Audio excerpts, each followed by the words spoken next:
Assalamu alaikum. Today the title of our experiment is real and reactive power, and the objective of the experiment is to interpret the meaning of positive, negative, real and reactive power, and also to observe the flow of real and reactive power in three-phase circuits.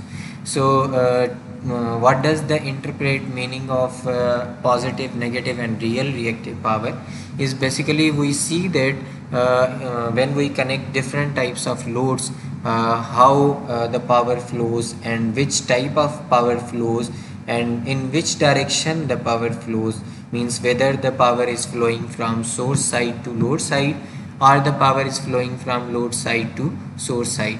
So we will see in this experiment, and the apparatus required for this experiment is resistive load, inductive load, capacitive load, AC ammeter, AC voltmeter, three-phase watt bar meter and power supply, connecting leads. So these are the apparatus which are required in this experiment. Okay, this is three phase watt meter. Three phase watt meter में क्या होता है कि ये तीन connections हमने input side पे जो है वो लगाए होते हैं और तीन जो है वो आउटपुट साइड पे लगाए होते हैं. So we can observe active power from this watt meter, and if we want to see or we want to measure the wars, means reactive power, then we will use var meter. So this is var meter and three phase var meter, because three phases are connected at starting point of this var meter and 3 points are leaving from ending points of this var meter. So these meters can be connected in the circuit to measure the active power and reactive powers. So this is a simple circuit. We have connected an inductive load and we want to measure the vars, means reactive power of this circuit. So we can measure the reactive power of this circuit. So if we connect both of the meters and we connect different types of loads, like we are connecting resistive load plus inductive load, so we can measure active power and we can also measure reactive power. We will connect these both of the meters in series and we will see that if the value is positive, whether the value is positive or whether the value is negative. Okay, let's see this circuit. This is a Z load connected in between these two meters. We have connected two different meters at the starting terminal of this load, and we have connected these two different meters at ending terminal of the load. Okay, so if this watt meter is indicating a positive value, we can say the power is flowing from source side to load side. But keep in mind that these starting terminals should be connected to source side. Then if we are getting a positive value, then we will say that the power is flowing from source side to load side. If we have connected these ending terminals to the supply side and we are getting a positive value, then we will say that the power is flowing from load side to source side. Okay, this is very simple.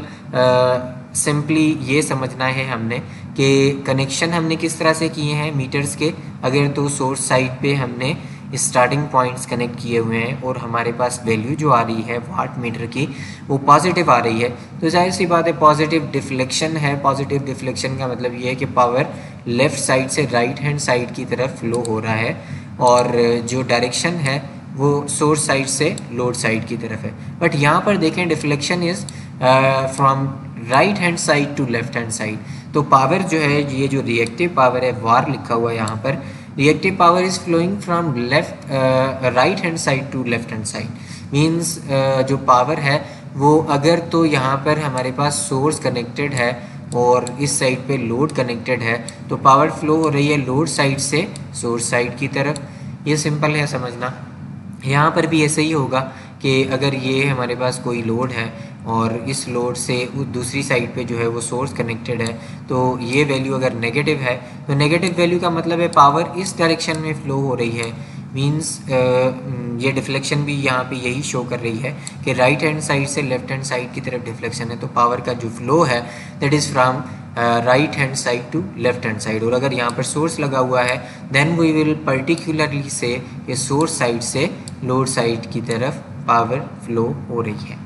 Okay, सो अब हम different types of load यहाँ पर लगाएंगे।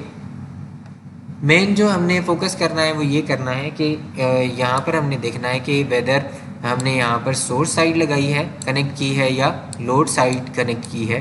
तो अगर ये इस तरह से हमने कोई अरेंजमेंट किया है, सोर्स साइड इस पॉइंट पे लगाई है और लोड साइड एंडिंग पॉइंट्स पे लगाई है, पावर अगर पॉजिटिव है तो हम कहेंगे कि डिफ्लेक्शन जो होगी वो लेफ़्ट हैंड साइड से राइट हैंड साइड की तरफ। अगर ये वाट मीटर है तो लेफ़्ट हैंड साइड से राइट हैंड साइड की तरफ डिफ्लेक्शन होगी।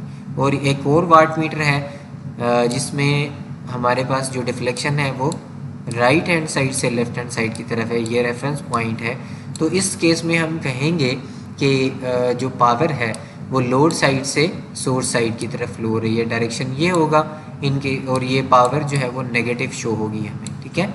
इस केस में पॉजिटिव शो हो रही है तो सोर्स साइड से लोड साइड की तरफ है, ये अरेंजमेंट कंसीडर करते हुए। Okay, so this is now clear कि पॉजिटिव वैल्यू कब आएगी और नेगेटिव वैल्यू कब आएगी। अब ये डिटरमाइन करते हैं कि किन केसेस में, किन लोड्स के केसेस में पॉजिटिव जो है वो वैल्यू आएगी या पॉजिटिव डायरेक्शन होगा, और किन लोड के केसेस में नेगेटिव डायरेक्शन होगा। ओके, रेजिस्टिव लोड के केस में हमें पता है सिंपल हमारे पास एक्टिव पावर होती है, और ये एक्टिव पावर अगर हमने वाट मीटर को इस तरह कनेक्ट किया हुआ है कि वाट मीटर के ये जो 3 टर्मिनल्स हैं, ये टर्मिनल्स स्टार्टिंग पॉइंट पे या सोर्स साइड पे कनेक्टेड हैं। पहले ये सिंपल एग्जांपल ले लेते हैं कि स्टार्टिंग पॉइंट सोर्स साइड से कनेक्टेड है और जो एंडिंग पॉइंट्स हैं वो लोड साइड से कनेक्टेड हैं। तो इस केस में जो पावर का फ्लो होगा एक्टिव पावर का, that will be from source to load. तो ये सोर्स होगा और ये लोड होगा। तो एक्टिव पावर का जो फ्लो होगा, अगर तो रेजिस्टिव लोड है, सोर्स से लोड की तरफ होगा। No VARs in case of resistive load. Volt ampere हमारे पास होंगे, क्योंकि वोल्ट एम्पियर जो है वो इक्वल होते हैं E इंटू आई इंटू √3 भी कह सकते हैं, या इसके अलावा हमें पता है कि अपेरेंट पावर इक्वल होता है, इसका जो स्क्वायर है that is equals to active power square plus reactive power square from the power triangle. Okay, power triangle क्या होता है? पावर ट्राइंगल ये होता है कि ये एक्टिव पावर है यहाँ पर, और ये यहाँ पर रिएक्टिव पावर है, और ये अपेरेंट पावर है।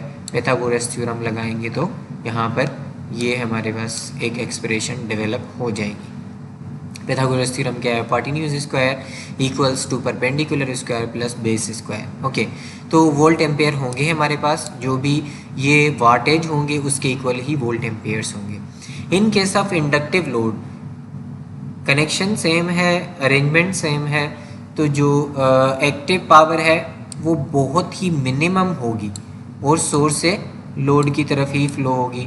मिनिमम होगी, मिनिमम आप कह लें कि तकरीबन 10 वाट 5 वाट, लेकिन होगी। क्यों होगी? Because of resistive part in inductor. Inductor के अंदर आपको पता है रेजिस्टिव पार्ट भी होता है। कोई भी कॉइल लगी हुई है इंडक्टर के अंदर, उस कॉइल की कोई ना कोई रेजिस्टेंस होगी, तो उस रेजिस्टेंस की वजह से एक्टिव पावर उसके अंदर से फ्लो होता है।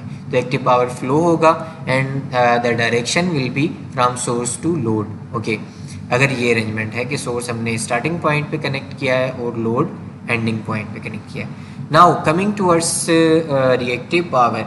रिएक्टिव पावर बहुत ज़्यादा होती है इन case of inductive load. Inductive load में सारा का सारा हमारे पास इंडक्टिव रिएक्टेंस होती है और उसकी बेस पे रिएक्टिव पावर हमारे पास होता है। और ये होगा किस साइड से? सोर्स से लोड की तरफ, क्योंकि इंडक्टर जो भी लोड के टाइप पे लगा होगा, लोड के तौर पे लगा होगा, it will consume reactive power, और जब रिएक्टिव पावर कंज्यूम करेगा the direction will be from source to load. Volt ampere, इन दोनों को S square is equal to P square plus Q square करेंगे तो वोल्ट एम्पेयर हमारे पास आ जाएंगे। Otherwise we have also this expression, we will use this voltage and current and then we will multiply with √3, then we will get volt amperes। ये volt ampere different होंगे और ये वोल्ट एम्पेयर डिफरेंट होंगे। ये 3 phase हम calculate करेंगे और ये जो है वो हमारे पास 3 फेज़ नहीं होंगे, डिपेंडिंग अपॉन कि हमने ये लाइन वोल्टेज की वैल्यू ली है और लाइन करंट की वैल्यू ली है, या हमने फेज़ वोल्टेजेस की वैल्यू ली है, तो ये डिफरेंट चीज़ों पे डिपेंड करता है। बट अगर तो हमने दोनों की ये लाइन वोल्टेजेस की वैल्यू ली है तो हम √3 से मल्टीप्लाई करेंगे तो 3 फेज़ पावर आ जाएगा, और अगर फेज़ वोल्टेज की वैल्यू ली है तो फिर 3 फेज़ पावर नहीं आएगा। Okay, coming towards capacitive load. Capacitive load में क्या होगा कि कैपेसिटिव लोड में हमारे पास जो रिएक्टिव पावर, एक्टिव पावर है वो तो बहुत ही मिनिमम होती है, तो उसको हम निगलेक्ट कर सकते हैं। हम कह सकते हैं कि कैपेसिटर के अंदर क्योंकि कोई कॉइल यूज़ नहीं हो रही, उसकी रेजिस्टेंस नहीं है, डाइलेक्ट्रिक मटेरियल यूज़ होते हैं और कैपेसिटर के प्लेट्स होती हैं तो उसमें इतनी ज़्यादा रेजिस्टेंस नहीं होती, तो एक्टिव पावर इतना कंज्यूम नहीं होता। बट रिएक्टिव पावर की जो डायरेक्शन है that is very important in case of capacitor, because the capacitor is reactive power supplier, और जो भी रिएक्टिव पावर सप्लायर होगा that will give reactive power rather it consumes reactive power. Consume नहीं करेगा reactive power को, but ये reactive power supply करेगा, और जब रिएक्टिव पावर सप्लाई करेगा तो जाहिर सी बात है डायरेक्शन जो है वो रिवर्स हो जाएगी, that will be from load to source, और इसकी जो डायरेक्शन होगी that will be from right hand side to left hand side, और जो अपेरेंट पावर होगा that will be equals to its reactive power, क्योंकि एक्टिव पावर कोई भी है नहीं। Okay, then coming towards resistive and capacitive. तो रेजिस्टिव और कैपेसिटिव में अब जो एक्टिव पावर की डायरेक्शन होगी, ये मैंने ऑलरेडी बताई हुई, एक्टिव का पावर की जो डायरेक्शन है that is from left hand side to right hand side, but due to capacitor reactive power की जो डायरेक्शन होगी that will be from right hand side to left hand side. And then resistive and inductive, तो active power भी left से right की तरफ जाएगी और रिएक्टिव पावर भी लेफ्ट से राइट की तरफ जाएगी। ये दोनों inductive plus resistive plus inductive जो लिखा हुआ है दोनों पैरेलल में कनेक्ट करेंगे हम, और पैरेलल में कनेक्ट करके हम ये पावर्स डिटरमाइन करेंगे। Then coming towards capacitive plus inductive, तो इंडक्टिव के तौर पे जो कोई ना कोई थोड़ी बहुत इंडक्टर की वजह से एक्टिव पावर होगी, वो जो रिएक्टिव पावर होगी ये अगर तो दोनों की वैल्यू सेम है, कैपेसिटिव रिएक्टेंस की वैल्यू दैट इज XL और जो कैपेसिटिव रिएक्टेंस XC और जो इंडक्टिव रिएक्टेंस XL है, इन दोनों की वैल्यू अगर तो इक्वल होगी तो नो रिएक्टिव पावर फ्लोज, ठीक है, current will be zero, and also reactive power भी हो सकता है ज़ीरो के इक्वल हो, बट बहुत ही मिनिमम होगी, जो हमने पहले केस में ऑब्जर्व की थी इंडक्टर के केस में, क्योंकि ये कैंसिल आउट कर रहे हैं एक दूसरे के इफेक्ट को, और जब कैंसिल आउट करेंगे तो करंट फ्लो नहीं होगा। जब करंट फ्लो नहीं होगा तो दोनों पावर्स हमारे पास ये नहीं आएंगी। बट इन केस के हमारे पास कैपेसिटिव रिएक्टेंस और इंडक्टिव रिएक्टेंस इक्वल नहीं है, फिर जो डोमिनेट करेगा, लेट्स सपोज XL डोमिनेट कर रहा है, तो रिएक्टिव पावर की जो डायरेक्शन होगी that will be from left hand side to right hand side. But if capacitive जो रिएक्टेंस है वो डोमिनेट करेगी तो फिर जो पावर की डायरेक्शन बनेगी रिएक्टिव पावर की that will be from right hand side to left hand side, ये डायरेक्शन बनेगी। सो अगर हम मोटर का केस करते हैं, मोटर हम कनेक्ट करते हैं सर्किट के अंदर, तो मोटर के अंदर दोनों टाइप्स की पावर होती हैं, एक्टिव पावर भी होती है और रिएक्टिव पावर भी होती है, और दोनों जो है वो लेफ्ट हैंड साइड से राइट हैंड साइड की तरफ होती है। लेफ्ट हैंड साइड से राइट हैंड साइड की तरफ से अगर डायरेक्शन है तो हमें क्या समझने को मिलता है, वो ये अंडरस्टैंडिंग होती है हमारी कि ये जो कोई भी लोड के तौर पे डिवाइस कनेक्टेड है, लाइक इंडक्टर कनेक्टेड है, कैपेसिटर कनेक्टेड है या रेजिस्टर कनेक्टेड है, तो अगर तो सोर्स से लोड की तरफ जा रही है पावर मींस, तो वो वाला जो लोड है वो पावर को कंज्यूम कर रहा है, और अगर लोड से सोर्स की तरफ जा रहा है तो हम कहेंगे कि वो पावर सप्लाई कर रहा है particular load. Okay, this is from my side, ये हम ऑब्जर्व करेंगे इस एक्सपेरिमेंट में, and then we will determine कि किस केस में एक्टिव पावर सोर्स से लोड की तरफ फ्लो होती है और किस केस में एक्टिव पावर लोड से सोर्स की तरफ फ्लो होती है। This is very important concept.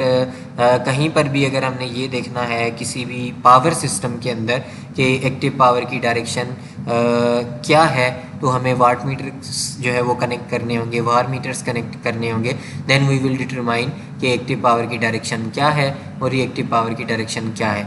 जो डिज़ायरेबल कंडीशन होती है वो डिज़ायरेबल कंडीशन ये है कि पावर को हमेशा सोर्स से लोड की तरफ फ्लो होना चाहिए, बट कुछ केसेस ऐसे आ जाते हैं जहाँ पर हम खुद चाहते हैं कि लोड से सोर्स की तरफ पावर फ्लो हो, बट ये डिज़ायरेबल कंडीशन या डिज़ायरेबल केस नहीं है।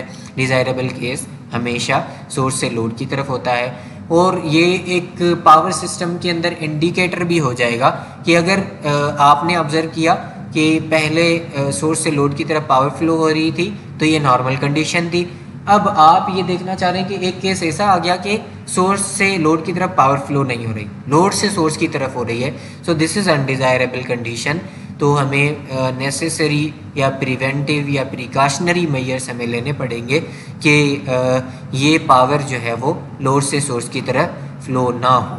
लोड से सोर्स की तरफ फ्लो होगी तो सोर्स को भी डैमेज कर सकती है और इश्यूज भी क्रिएट कर सकती है। Okay, so this is from my side, and this was very important concept of power system to study and to analyze the direction of the power flow in any power system. Thank you very much. We will meet in next lab inshallah.